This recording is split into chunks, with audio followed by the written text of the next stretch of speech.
The autumn wind swept through the small town of Cedar Falls, Montana, carrying with it the scent of pine and the promise of change.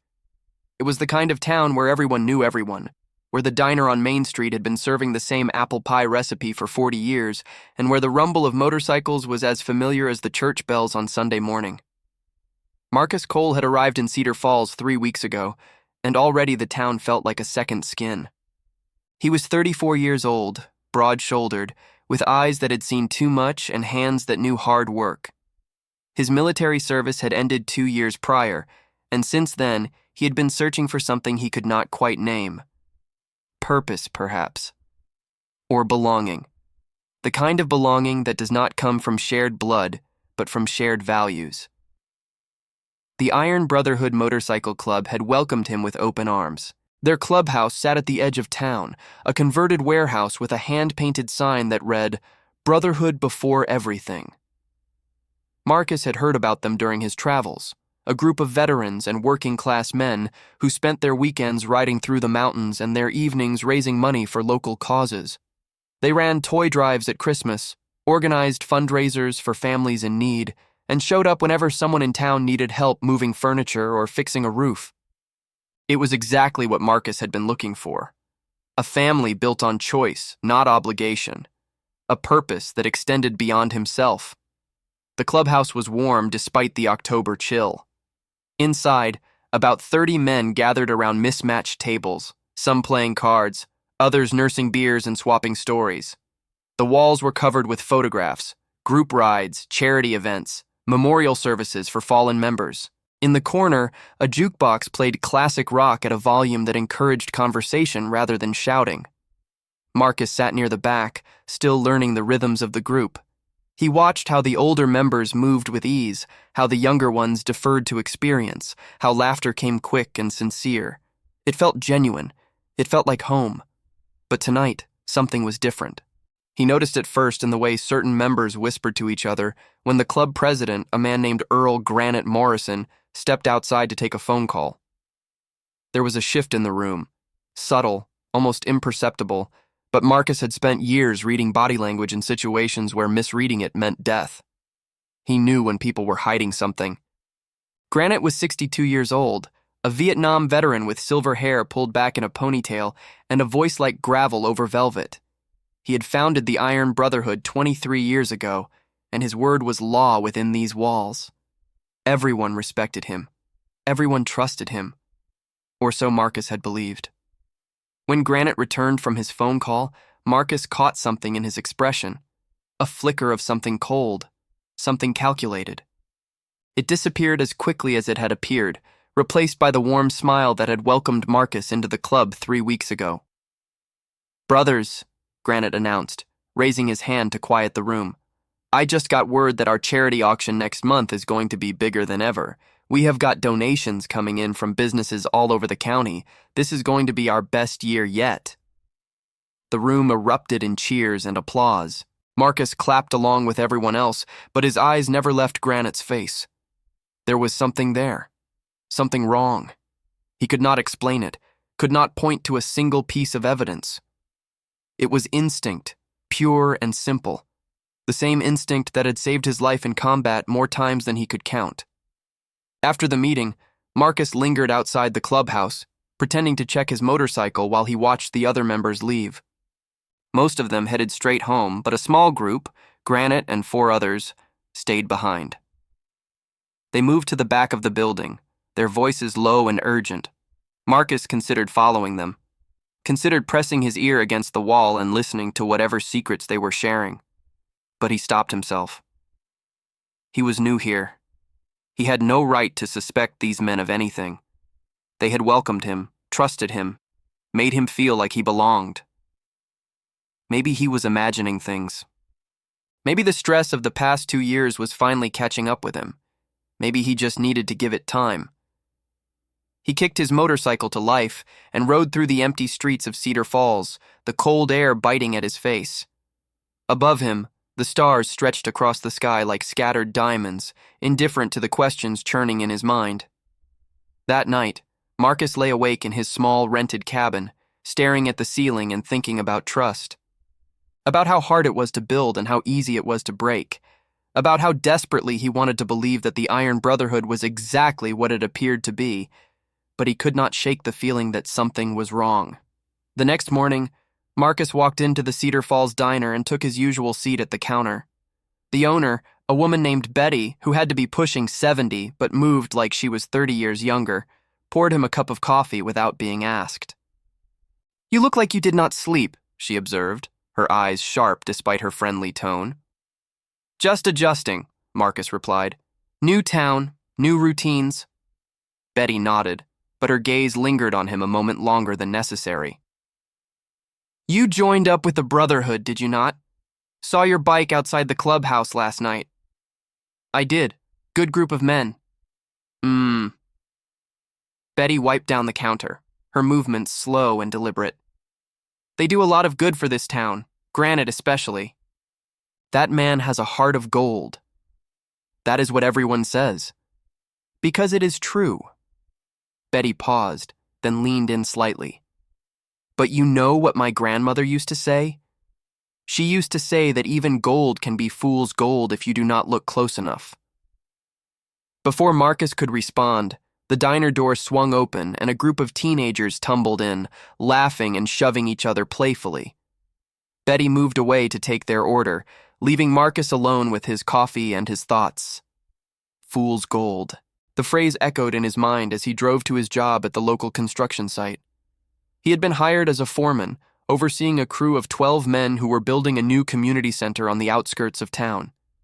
It was honest work, the kind that left him tired enough to sleep at night and satisfied enough to face the morning. But today, even the physical labor could not quiet his mind.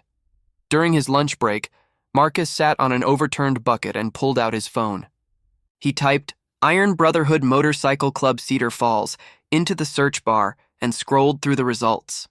News articles about charity events, photos of smiling children receiving toys at Christmas, a feature story in the local paper about how the club had helped rebuild a family's home after a fire. Everything looked legitimate. Everything looked good. So why did he feel like he was standing at the edge of a cliff peering into darkness? That evening, Marcus returned to the clubhouse for another meeting. This time, he paid closer attention. He watched the way Granite interacted with certain members. The subtle nods, the meaningful glances, the conversations that stopped abruptly when others approached. There was an inner circle, he realized, a group within the group, and they were hiding something. After the meeting, Marcus approached one of the newer members, a young man named Tommy who had joined the club about 6 months ago. Tommy was 25, eager to please, and clearly still finding his footing within the Brotherhood. "Hey," Marcus said, falling into step beside him as they walked to the parking lot. "Good meeting tonight." "Yeah, man. Granite really knows how to keep everyone motivated." Tommy's voice was bright, enthusiastic. "I still cannot believe I am part of this. These guys are like the family I never had." "I know what you mean." Marcus paused, choosing his next words carefully. "Hey, can I ask you something? And you can tell me to mind my own business if you want." Tommy shrugged. "Sure, go ahead."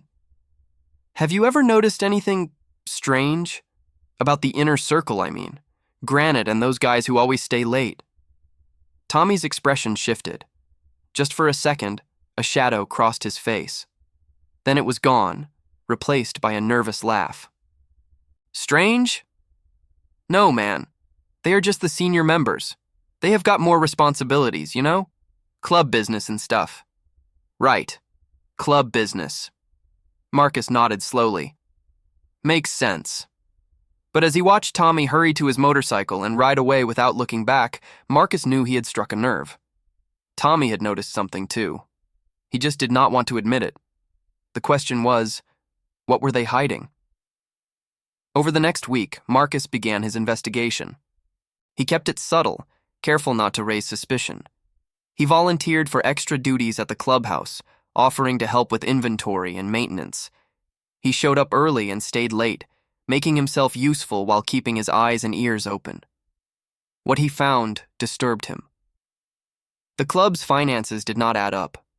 According to the public records, the Iron Brotherhood had raised over $200,000 for charity in the past year alone.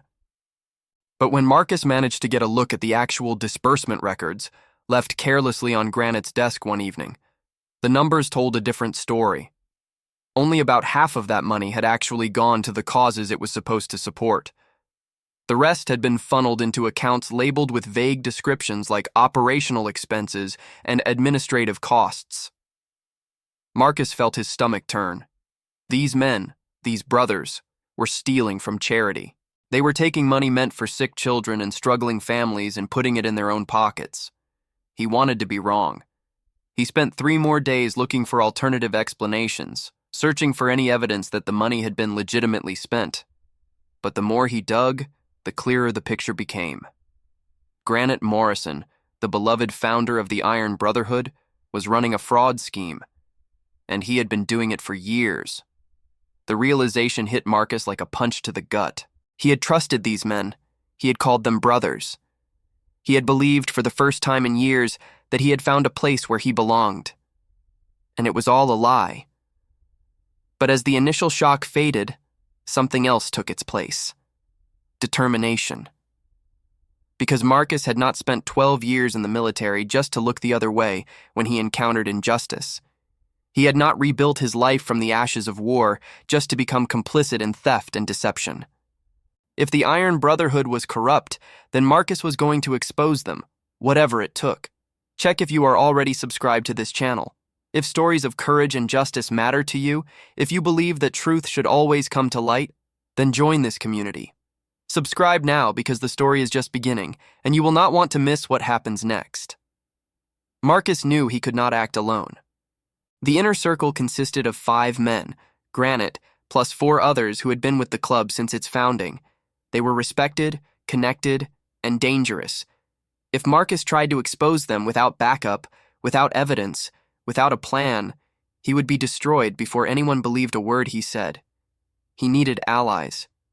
But in a town where the Iron Brotherhood was practically worshipped, finding people willing to stand against them would not be easy. His first thought was the police. Cedar Falls had a small department, just 12 officers and a chief who had been in the job for 20 years. Chief Rebecca Torres was known for being fair, thorough, and incorruptible. If anyone would take his concerns seriously, it would be her. But Marcus hesitated. The Brotherhood had deep ties to the local community. Several of its members were former law enforcement. Some were related to current officers. If he went to the police and word got back to Granite before an investigation could begin, Marcus would become a target. No. He needed to be smarter than that. He started by building relationships with the members he believed were clean. The Brotherhood had about 50 active members, and Marcus was increasingly certain that most of them had no idea what was happening with the charity funds. They showed up for meetings, went on rides, volunteered at events, and believed they were making a difference. They were victims too, in a way. Victims of misplaced trust. One of these men was Samuel Preacher Williams, a retired pastor in his late 60s who had joined the Brotherhood after his wife passed away. Preacher was soft-spoken, thoughtful, and deeply committed to the club's charitable mission. He spent countless hours organizing donation drives and visiting families in need. Marcus found him one afternoon at the clubhouse, sorting through boxes of winter coats that had been collected for distribution to homeless shelters. "Need a hand?" Marcus asked, rolling up his sleeves. Preacher looked up and smiled. "Always. These old bones are not what they used to be." They worked side by side in comfortable silence, sorting coats by size and condition. After about an hour, Marcus decided to take a risk. "Can I ask you something, Preacher? Something personal?" "Of course, son. That is what I'm here for." Marcus chose his words carefully. "When you joined the Brotherhood, what made you trust them? I mean, really trust them. How did you know they were the real deal?" Preacher paused, a worn leather jacket in his hands. His eyes grew distant, remembering. "I suppose I did not know. Not at first. Trust is not something you can prove with logic. It is something you feel in your bones." He looked at Marcus. "Why do you ask? Are you having doubts?" "Not doubts exactly, just Questions. Preacher nodded slowly. Questions are good. Questions keep us honest. He set down the jacket and turned to face Marcus fully. You know, when I was a pastor, people would come to me with all kinds of troubles, and I learned that sometimes the most faithful people are the ones who ask the hardest questions, because they care enough to seek the truth. And what if the truth is ugly? What if it changes everything? Preacher's expression grew serious. Then you have a choice to make. You can look away and pretend you never saw it, or you can stand up and face it even if it costs you everything. He placed a weathered hand on Marcus's shoulder. But I will tell you this, son. The truth has a way of coming out, whether we want it to or not. The only question is whether we will be on the right side when it does. That conversation stayed with Marcus as he continued his investigation. Preacher did not know the specifics of what Marcus had discovered, but his words had confirmed something important. There were good men in the Brotherhood, men who deserved to know the truth. Over the following days, Marcus identified 4 other members he believed he could trust. Danny Reyes, a 30-year-old mechanic with 2 young children. Frank Kowalski, a former firefighter who had lost his leg in the line of duty. Jenny Chen, one of the few female members who ran a non-profit providing meals to elderly residents. And Hector Ramirez, a combat medic who had served 3 tours overseas. These 5 people represented the heart of what the Brotherhood was supposed to be. They gave their time, their money, and their energy to help others. They believed in the mission. Marcus decided it was time to bring them in.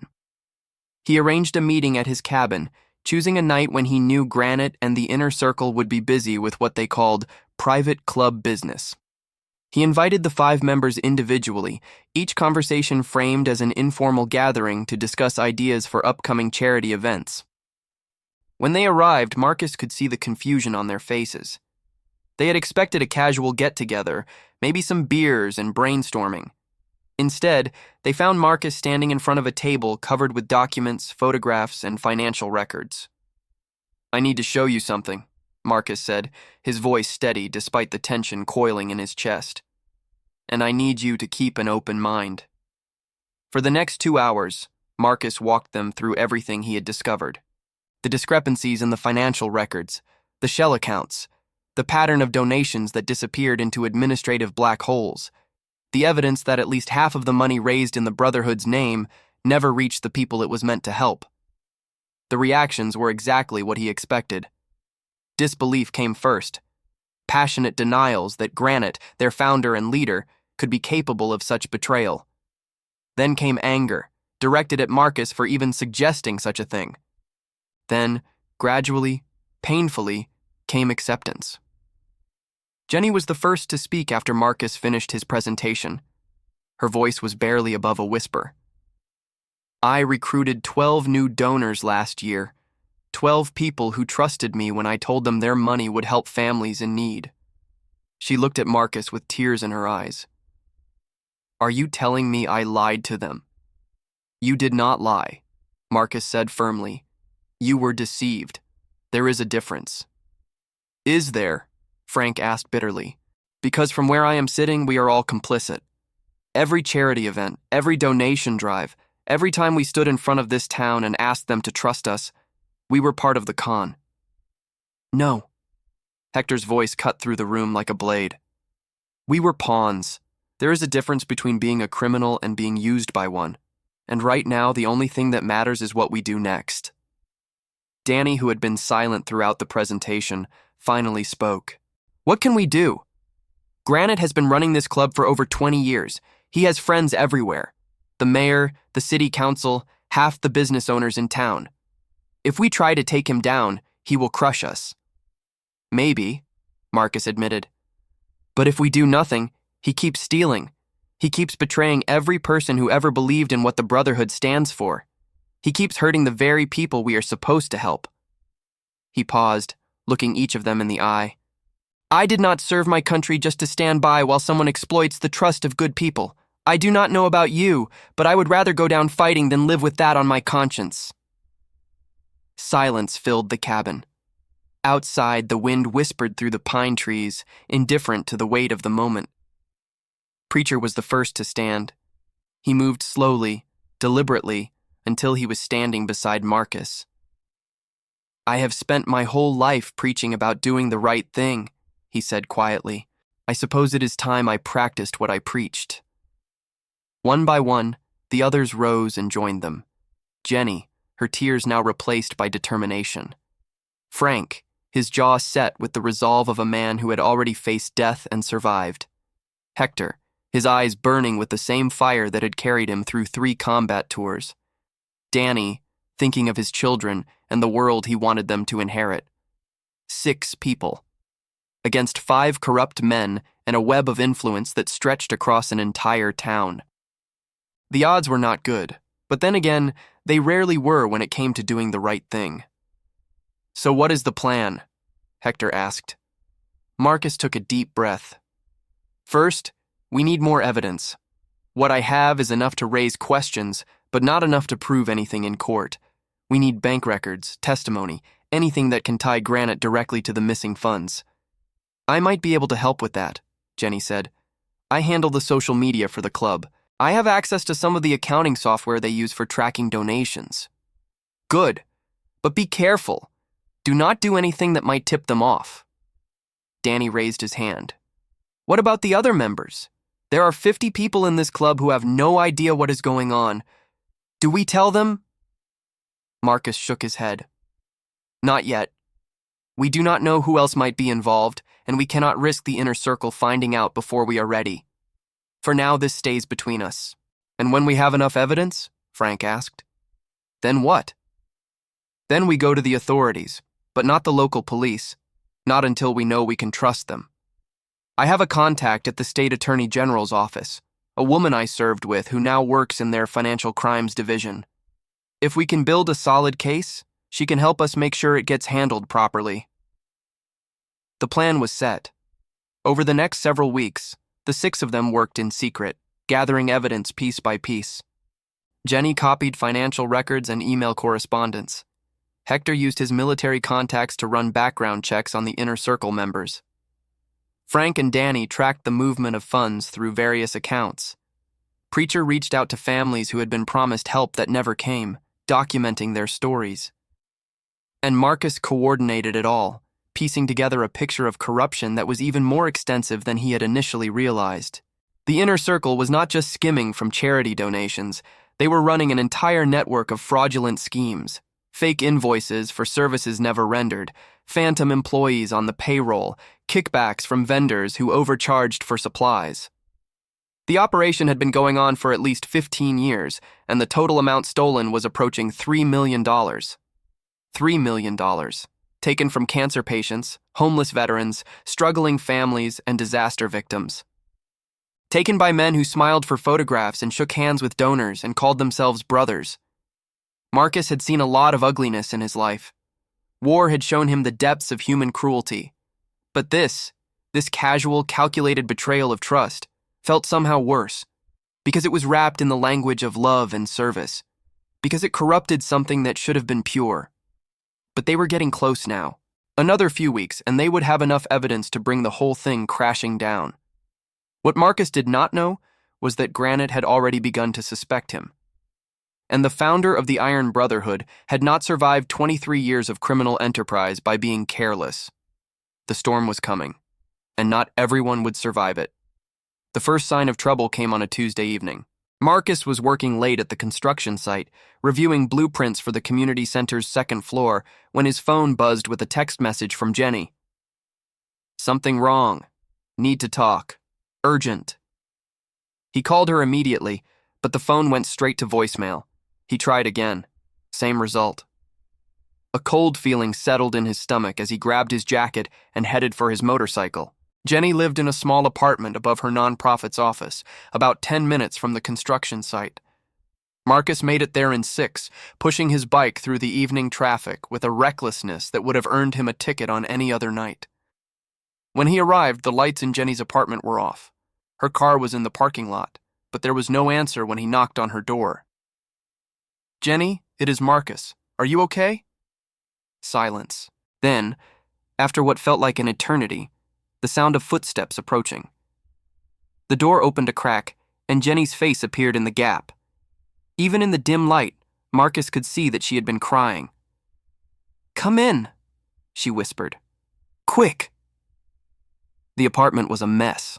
Papers scattered across the floor, drawers pulled open, cabinets emptied.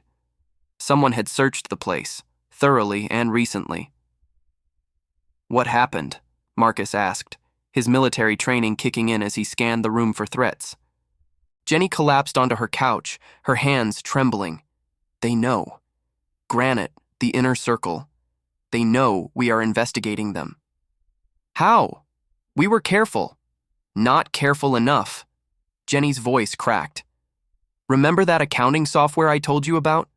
The one I used to access the financial records? It tracks user activity. Someone noticed that files were being accessed at unusual times. They traced it back to my login." Marcus felt his blood run cold. "Did they confront you?" Jenny nodded, fresh tears streaming down her face. "Two of them came to my office this afternoon, Ray and Victor. They did not say anything directly, but they made it clear that they knew. They asked a lot of questions about what I had been working on, who I had been talking to, whether I had noticed anything strange about the club's finances." "What did you tell them?" "Nothing. I played dumb, said I was just doing routine audits for the tax filings, but they did not believe me. I could see it in their eyes." She gestured at the ransacked apartment. "When I got home tonight, I found this. They were looking for something. Evidence, probably." "Did they find anything?" "No. I keep everything on encrypted drives that I hid at the office, but Marcus, it is only a matter of time. They are going to come after all of us." Marcus sat down heavily in a chair across from her. His mind raced through possibilities, calculating risks and options. They had planned to take another 3 weeks to gather evidence. Now that timeline had just been shattered. "We need to move faster," he said finally. "Get everyone together tonight. We cannot wait anymore." Within an hour, the 6 of them had gathered at Preacher's house, a small cottage on the edge of town that was less likely to be watched than Marcus's cabin or the clubhouse. The mood was tense, the air thick with fear and determination. Marcus laid out the situation. Their cover was blown, at least partially. Granite and the inner circle knew that someone was investigating them, and they were taking steps to identify and neutralize the threat. "We have 2 choices," Marcus said. "We can back off, destroy our evidence, and hope they decide we are not worth the trouble. Or we can accelerate our plan and go to the authorities now with whatever we have." "What we have is not enough," Hector pointed out. "We have got circumstantial evidence, suspicious patterns, but nothing that definitively proves criminal activity. Any halfway decent lawyer could get it dismissed." "Then we need to get something definitive," Danny said. "Something they cannot explain away." Frank leaned forward, his prosthetic leg clicking softly against the floor. "There is one thing we have not tried. The quarterly audit meeting is this Saturday. That is when Granite and the inner circle review all the financial records and plan the distribution of funds. If we could get in there, record the conversation, we might catch them discussing the schemes directly." "That would mean planting a bug," Jenny said nervously. "That is illegal." "So is stealing $3 million from charity," Hector replied grimly.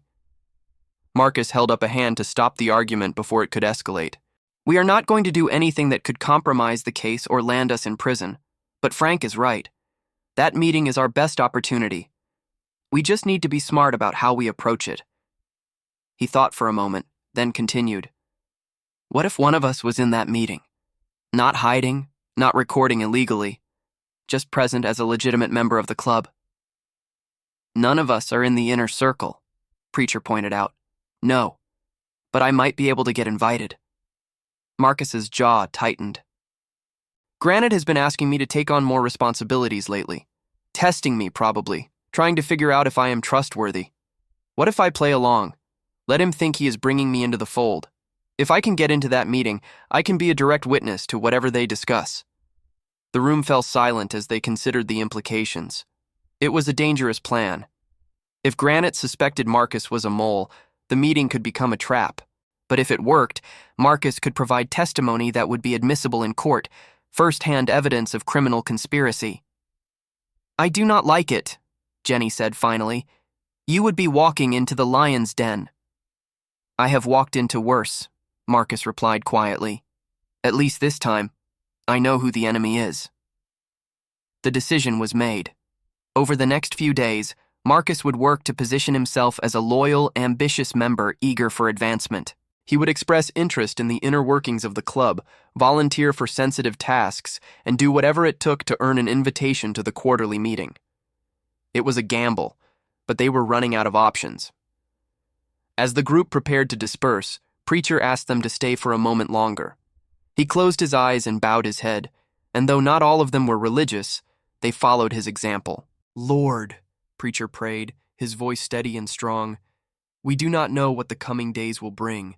We do not know if we will succeed or fail, if we will emerge victorious or defeated, but we know that we are fighting for something that matters.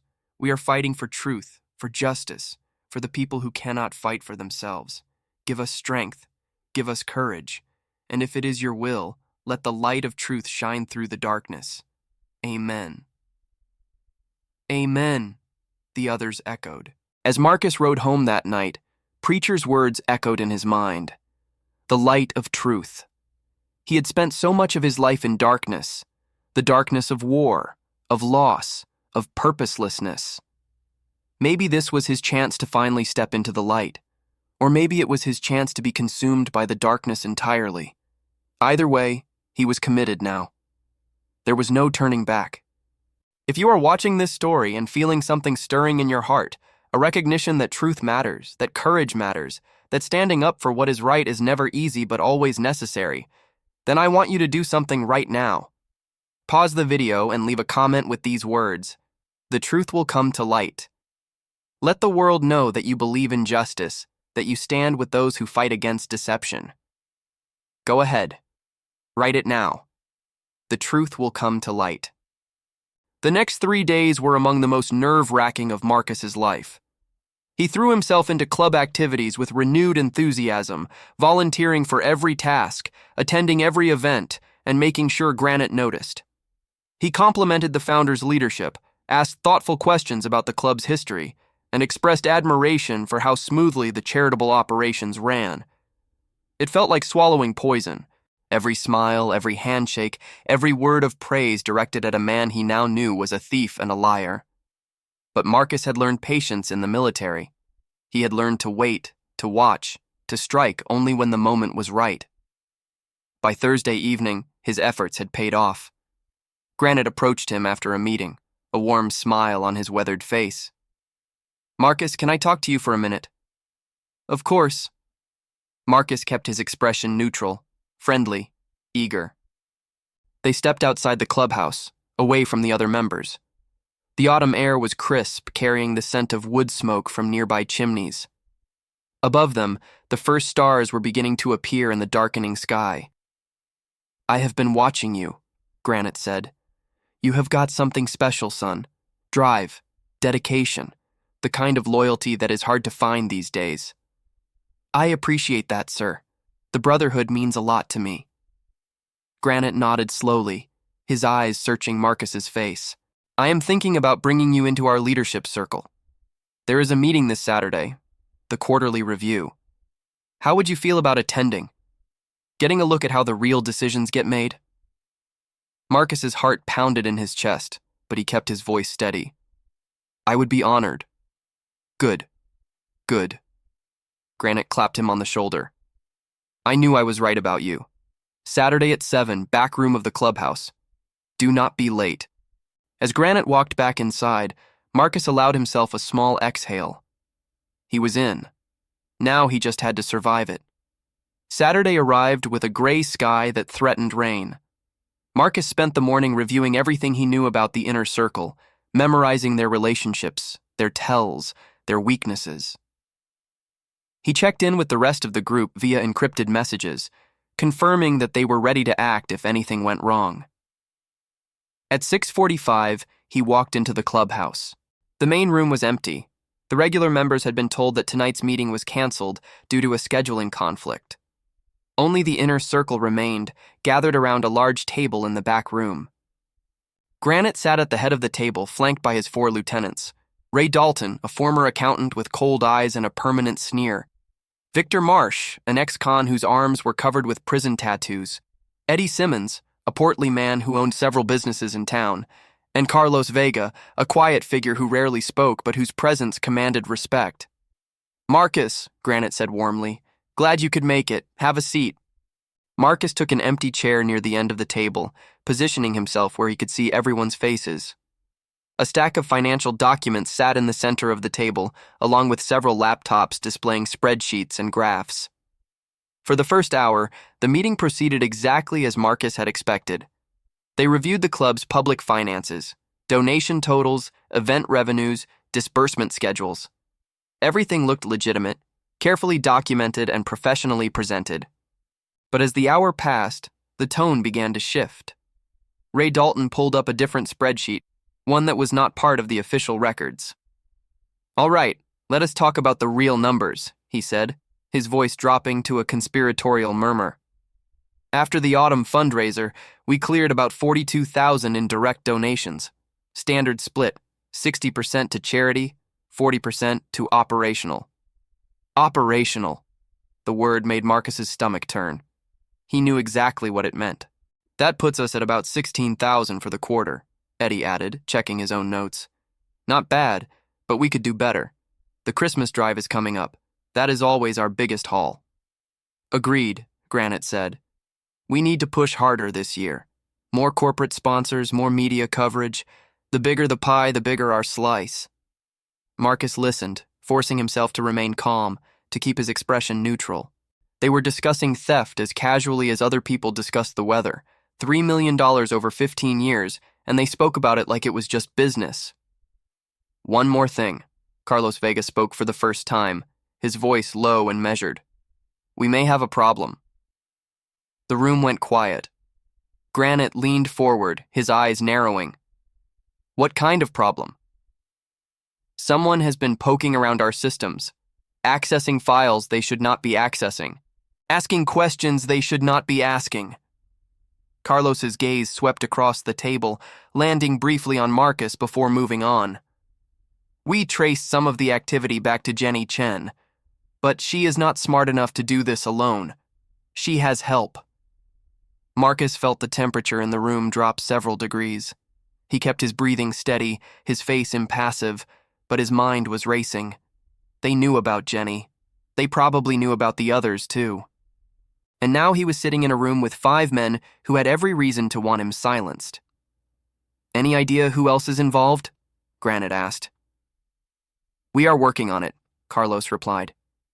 "But I recommend we accelerate our contingency plans, move the funds offshore, clean up the paper trail, and deal with anyone who might cause problems." Deal with. The words hung in the air like a threat. Granite was silent for a long moment, his fingers steepled in front of his face. Then he turned to Marcus. "You have been quiet, son. What do you think about all this?" Every instinct Marcus had developed over years of combat screamed at him to be careful. This was a test. Maybe they already suspected him. Maybe they were waiting for him to slip up, to reveal himself. He met Granite's eyes and held them. "I think loyalty is everything. If someone is betraying the Brotherhood, they deserve whatever comes to them." Granite studied him for what felt like an eternity. Then slowly, a smile spread across his face. "That is exactly what I wanted to hear."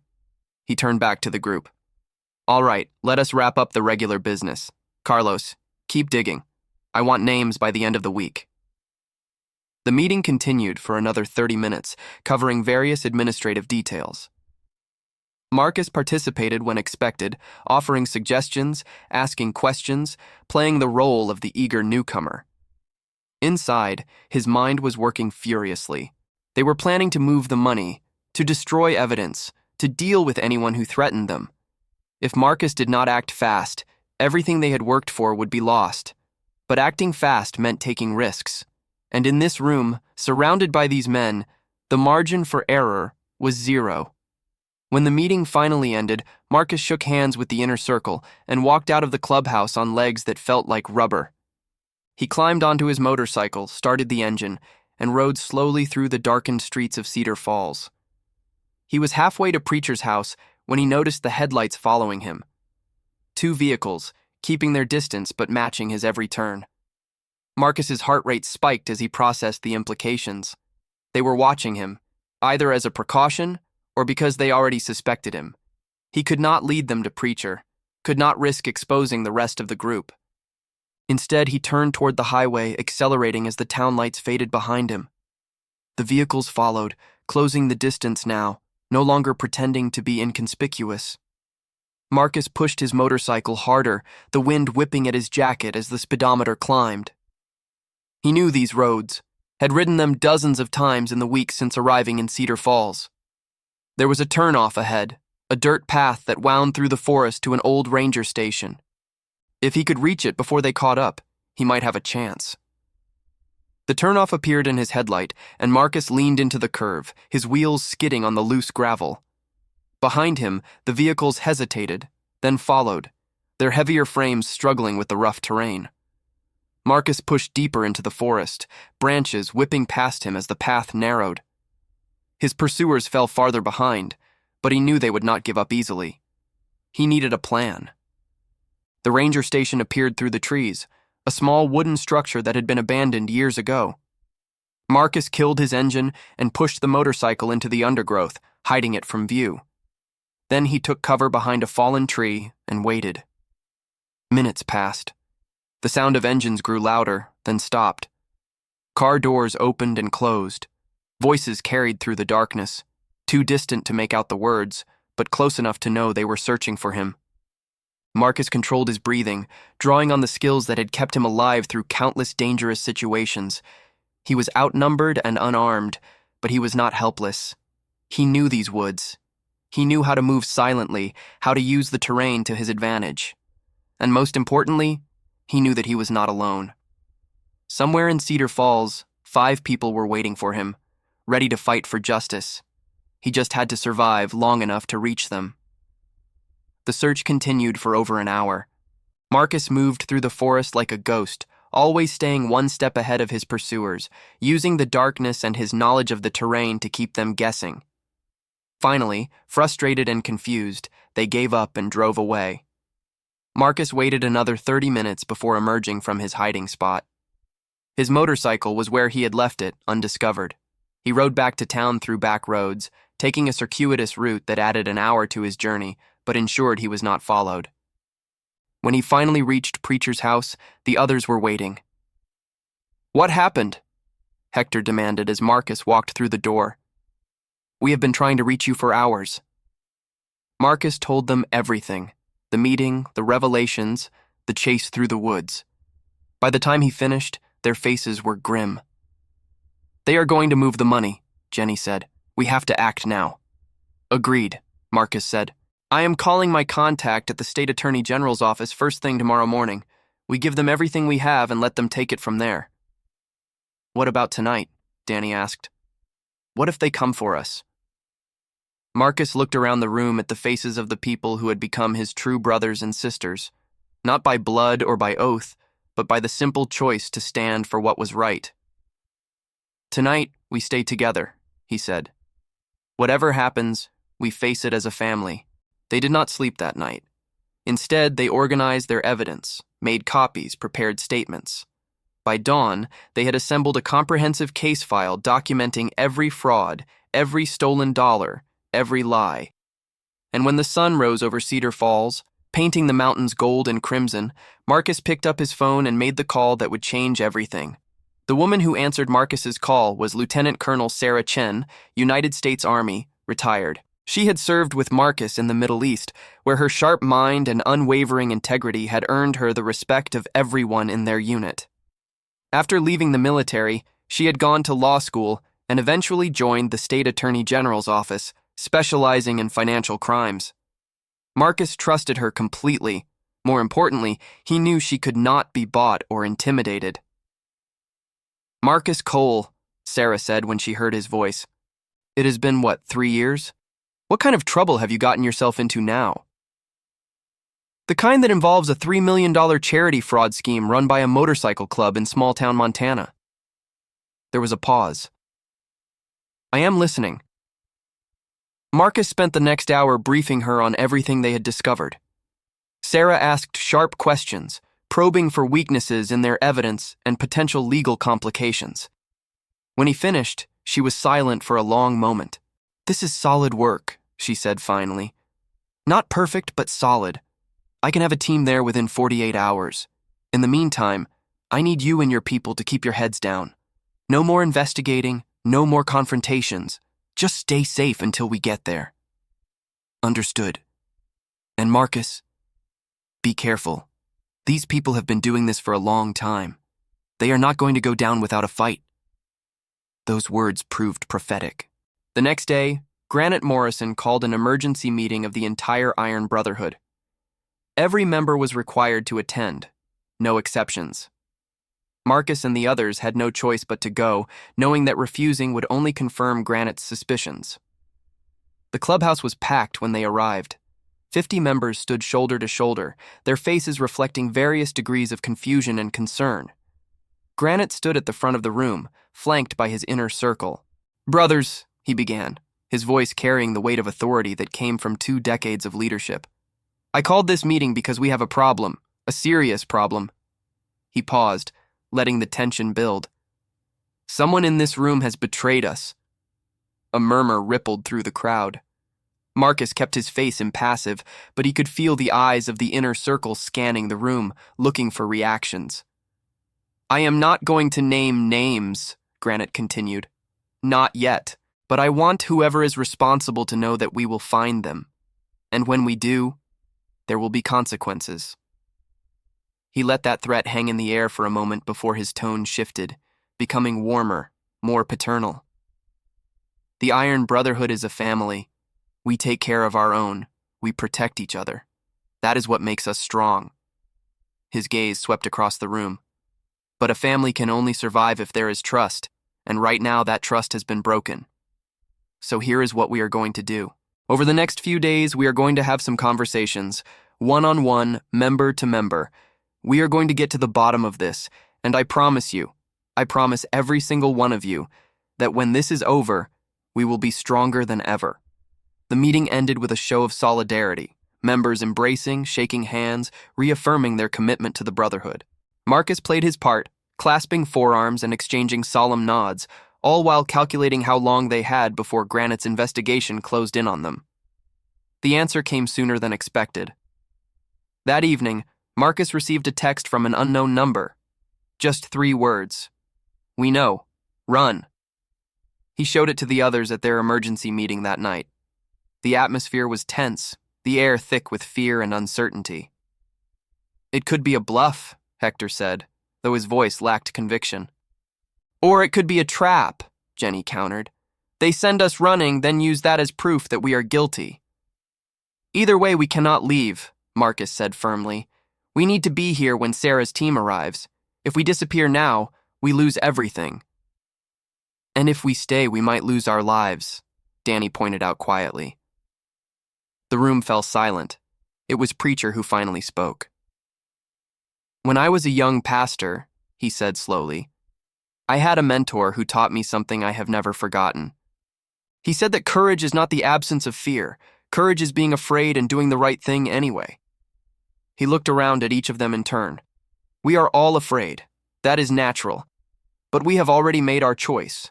We chose to stand for truth. We chose to fight for justice, and now we have to see it through." "What if we cannot?" Danny's voice cracked. "What if they come for us before help arrives?" "Then we face them together," Marcus said. Like a family, the next 36 hours were among the longest of Marcus's life. He and the others took turns watching each other's homes, communicating in code, and waiting for any sign of movement from Granite and his allies. They saw increased activity at the clubhouse, members coming and going at all hours, vehicles parked in unusual places, a general sense of tension in the air. But no one made a direct move against them. Not yet. On the morning of the 3rd day, Marcus received a call from Sarah. "We are here," she said.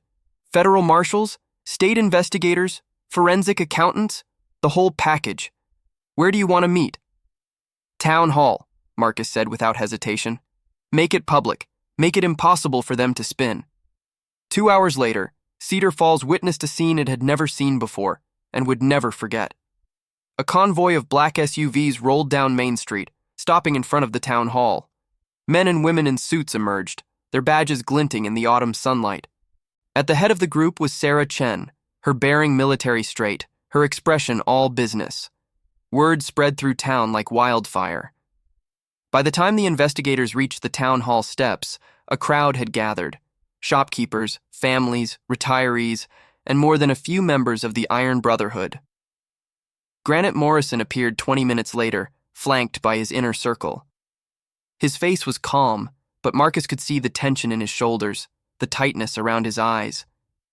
"What is the meaning of this?" Granite demanded, his voice carrying across the crowd. "We are a lawful organization. We have nothing to hide." Sarah stepped forward, a folder in her hand. "Earl Morrison, I am Lieutenant Colonel Sarah Chen with the State Attorney General's office.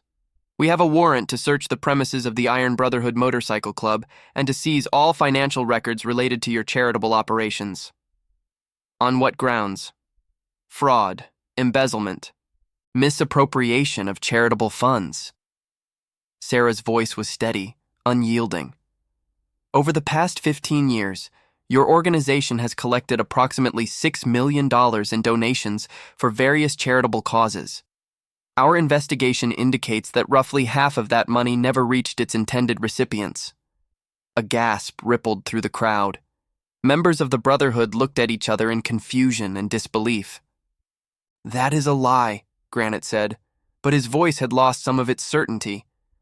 "We have documentation for every dollar we have ever collected and distributed."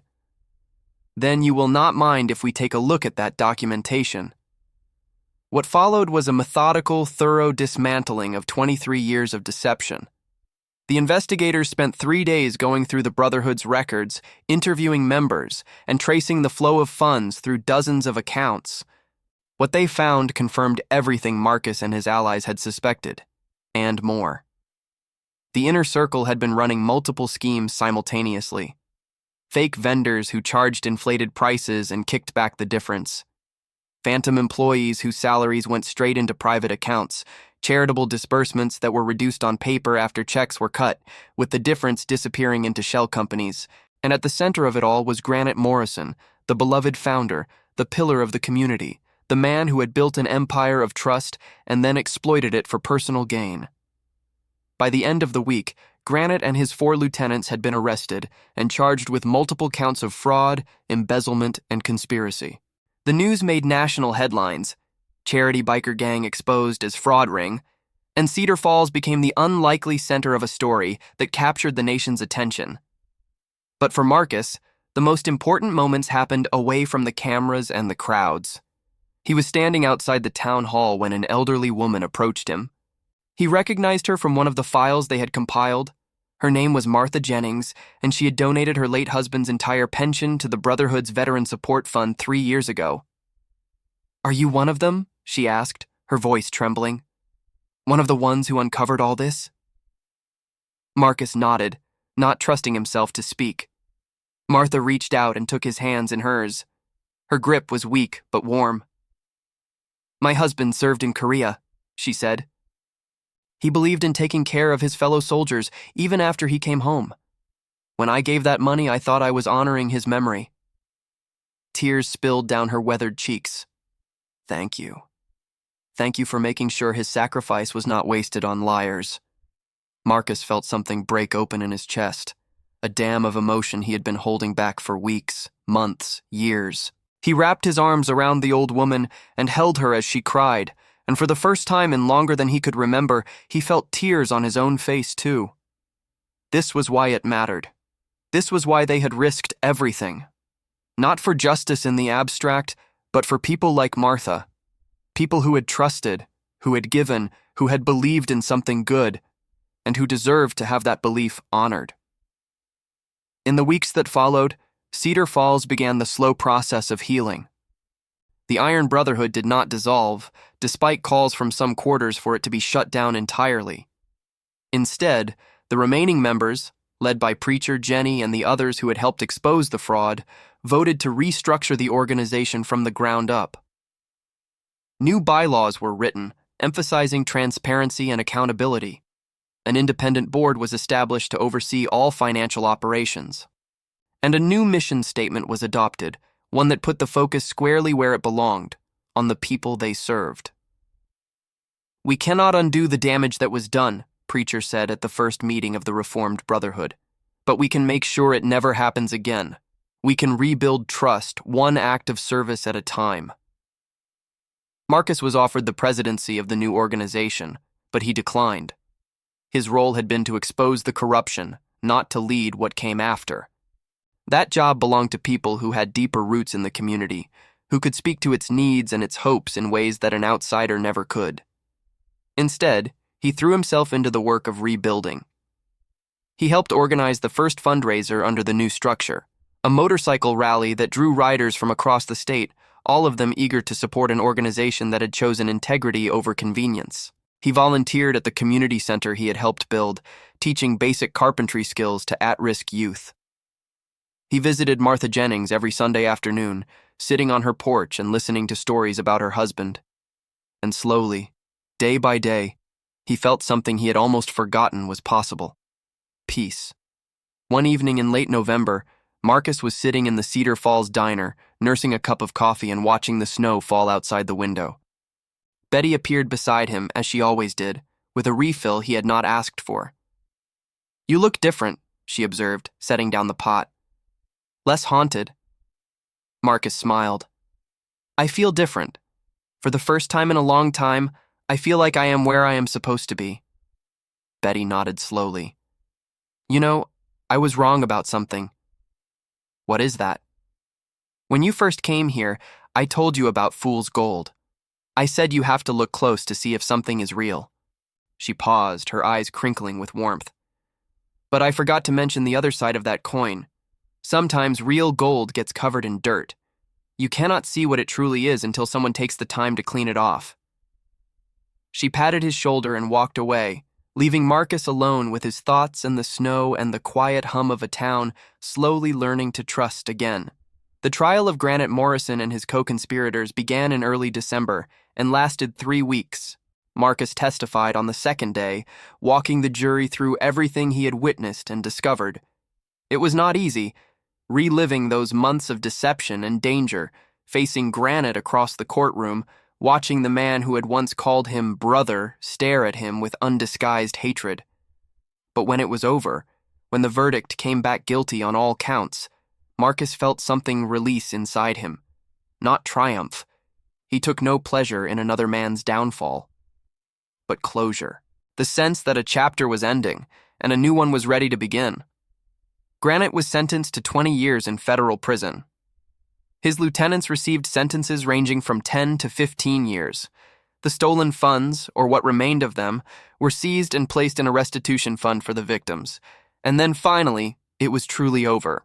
On Christmas Eve, the Reformed Iron Brotherhood hosted its first official event, a toy drive at the community center, followed by a holiday meal for families in need. Over 200 people attended, filling the hall with laughter and conversation and the simple joy of community. Marcus stood near the back, watching the children tear into their presents, watching the parents exchange relieved glances, watching his friends, his true brothers and sisters, move through the crowd with purpose and pride. Preacher appeared beside him, his face glowing with quiet satisfaction. "You did good, son," he said. "Better than good. You did right." "We did right," Marcus corrected. "All of us. Together." Preacher nodded, then pulled something from his pocket, a small wooden cross worn smooth by years of handling. "This belonged to my father," he said. "He gave it to me when I was ordained, and I have carried it ever since. It reminded me that faith is not about perfection. It is about trying, every day, to be a little better than you were the day before." He pressed the cross into Marcus's hand. "I want you to have it." Marcus looked down at the cross, feeling its weight, its history. "I am not sure I deserve this." "None of us deserve the grace we receive," Preacher replied. "That is what makes it grace." They stood together in silence, two men who had come through darkness and found light on the other side. Outside, the snow continued to fall, blanketing Cedar Falls in white, covering the scars of the past year, offering the promise of a fresh start. And in the heart of the community center, surrounded by the warmth of a family he had chosen and who had chosen him, Marcus Cole finally understood what he had been searching for all along.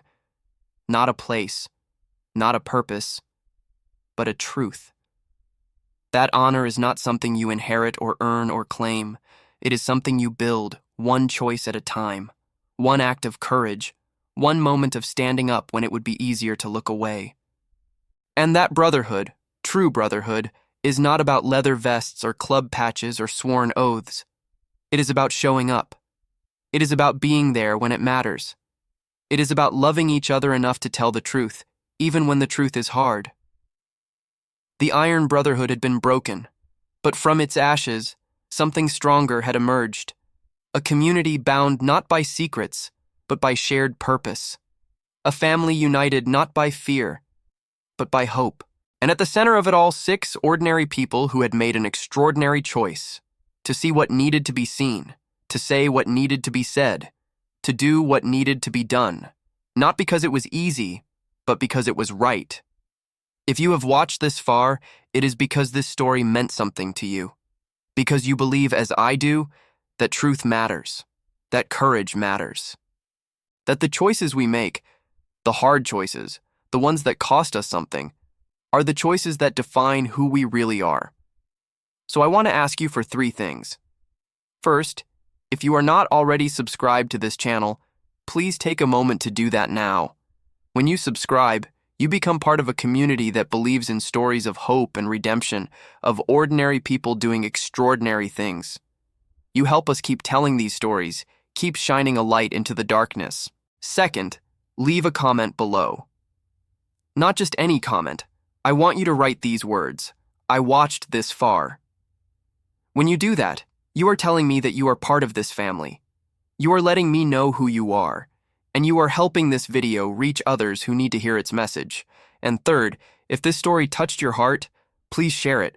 Send it to a friend, a family member, someone who needs to be reminded that goodness still exists in this world.